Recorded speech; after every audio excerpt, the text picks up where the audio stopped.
So we're going to pick up this evening with the last half of the book.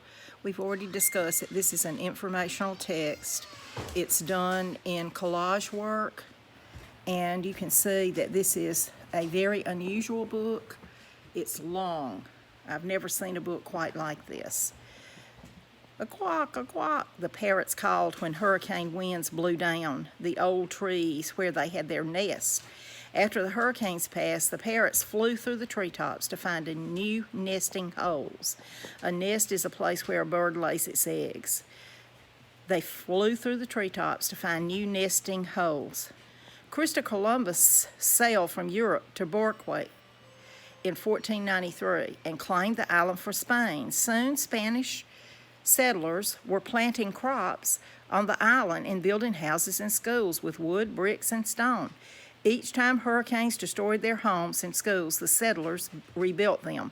Settlers are people who come to a new land to build.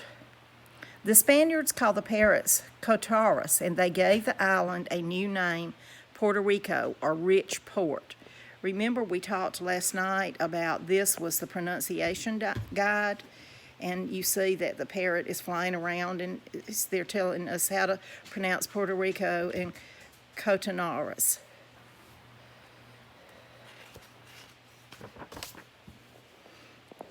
So you see the beautiful collage work. In the treetops, the parrots searched for mates. The new pairs of parrots sat on branches, bowing. That means kind of ducking their head and lowering their head. The parrots sat on branches, bowing, calling back and forth to each other, and fluffing their wings and tails. Each pair raised one family of chicks every year. Now, people from many other parts of the world came to live in Puerto Rico. In 1513, Africans were brought to the island to toil or work as slaves under the hot sun in fields of sugarcane and other crops. More people came from Spain, too, and they married the Taino Indians and the Africans, and they all called themselves Boricanos, people of the Borican, but they were still ruled by Spain.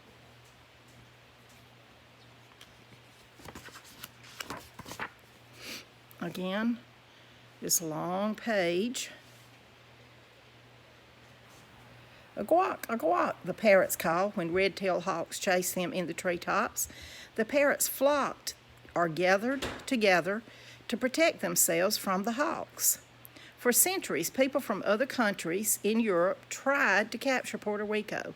These countries wanted to control the deep harbor, and a harbor is a place where ships can go close in to land. They wanted to control the deep harbor at San Juan, the capital city where merchant or ships that brought things to sell and warships could be launched. Launch means to push away. The Boricanos protected their island. Starting in 1539, they built a fort that grew and grew until its walls were 18 feet, 5.5 meters thick. For hundreds of years, no country was able to take Puerto Rico away from Spain.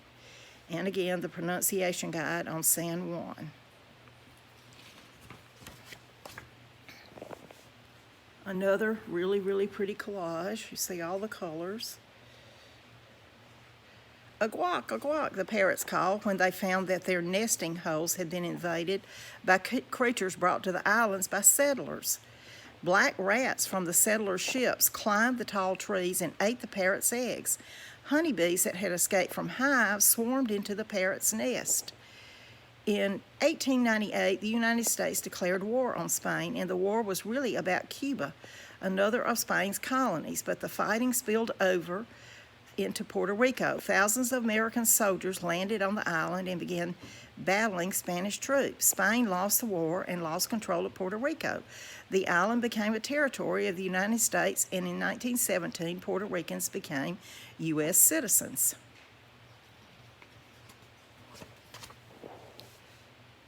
More really beautiful collage work.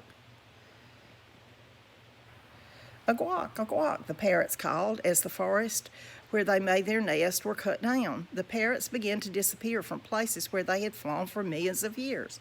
By 1937, there were only about 2,000 Puerto Rican parrots in the La Cola Mountains to the east. A few years later, the parrots were living in just one place, El Yunco, a tropical rainforest in the mountains. After Puerto Ricans gained American citizenship, many of them moved to the United States. Those who stayed in rural parts, rural means country, those who stayed in rural parts on the island built homes, farms, in the areas where parrots had once lived. Many of the parrots' tall, old trees were made into charcoal to be used for cooking fires, and people still hunted and trapped the parrots.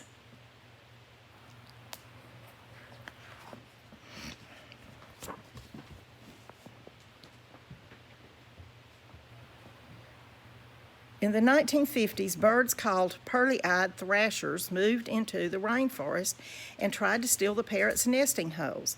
Like clever thieves or people who take things that do not belong to them, these birds enter places where other birds are struggling to live and compete with them for nest sites.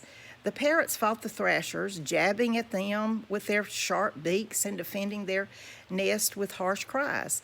But the parrots now had too many enemies and too few trees. The flock became smaller and smaller. By 1954, there were only 200 parrots left. Puerto Ricans elected their first governor, and the island became a U.S. Commonwealth, not a state, not an independent nation, but something in between. The people argued, should their island remain a commonwealth? Should it be a state? Should it be independent of the United States? Everyone had a different idea. But we were proud to say, Yo soy el Barranco, I am Puerto Rican.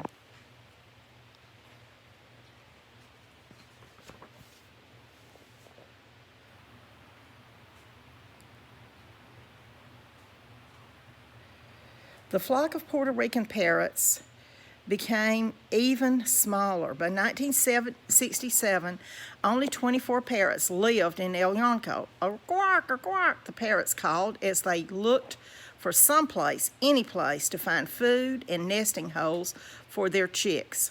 Puerto Ricans looked up and saw their aguancas were almost gone. People had nearly caused the parrots to become extinct. Extinct means to live no more. Now people started to help the parrots stay alive. In 1968, the governments of the United States